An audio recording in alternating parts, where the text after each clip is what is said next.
அண்மை செய்தியாக பார்த்து வருகிறோம். திருவள்ளூர் மாவட்டம் கும்மிடிப்பூண்டி அருகே ஆரம்பாக்கத்தில் 10 வயது சிறுமி பாலியல் வன்கொடுமை வழக்கு தொடர்பாக பாஜகவினர் ஆர்ப்பாட்டம் செய்து வருகின்றனர். இதுகுறித்தான கூடுதல் விவரங்களை வழங்குவதற்காக எமது செய்தியாளர் சுதாகர் இணைப்பில் இணைகிறார். சுதாகர் வணக்கம். இது குறித்தான முழு விவரங்கள் என்ன? வணக்கம் பவித்ரா. கும்மிடிப்பூண்டி அருகே தமிழ்நாடு ஆந்திரா எல்லையான ஆரம்பாக்கத்தில் உள்ள தனியார் பள்ளியில் ஆந்திராவை சேர்ந்த 10 வயது சிறுமி 4ஆம் வகுப்பு படித்து வருகிறார்.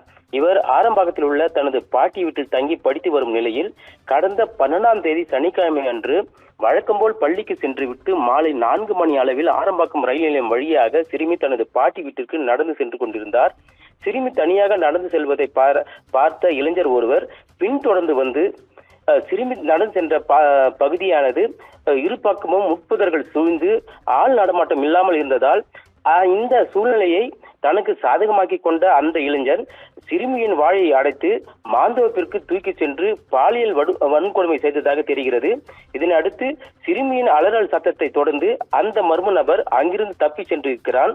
இந்த சம்பவம் தொடர்பாக வழக்கு பதிவு செய்த ஆரம்பாக்கம் காவல்துறையினர் 4 தனிப்படைகள் அமைத்து சிசிடிவி காட்சிகளின் அடிப்படையில் ஆரம்பாக்கம் கும்மிடிப்பூண்டி உள்ளிட்ட ரயில் நிலையங்களும் அதே போல தடா சூலூர்பேட்டை உள்ளிட்ட ஆந்திராவில் பல்வேறு பகுதிகளும் தேடி வரும் நிலையில் 10 வயது சிறுமியை பாலியல் வன்கொடுமை செய்து 10 நாட்கள் ஆகியும் குற்றவாளியை கைது செய்யவில்லை என்றும் குறிப்பாக குற்றவாளியின் சிசிடிவி காட்சிகளும் புகைப்படங்களும் இருந்தும் கைது செய்யாமல் காவல்துறையினர் காலம் தாய்த்து வருவது ஏன் என சமூக ஆர்வலர்களும் பல்வேறு அமைப்புகளும் கேள்விகள் எழுப்பி போராட்டத்தில் ஈடுபட்டு வரும் நிலையில் தற்போது பாதிக்கப்பட்ட சிறுமிக்கு நீதி கேட்டு 300க்கும் மேற்பட்ட பாஜகவினர் ஆரம்பாக்கம் காவல் நிலையத்தை முற்றுகையிட்டு திமுக அரசுக்கு எதிராக முழக்கங்கள் எழுப்பி வருகின்றனர். இதனால் அந்த பகுதியில் பரபரப்பான சூழ்நிலை நிலவி வருகிறது. பவித்ரா,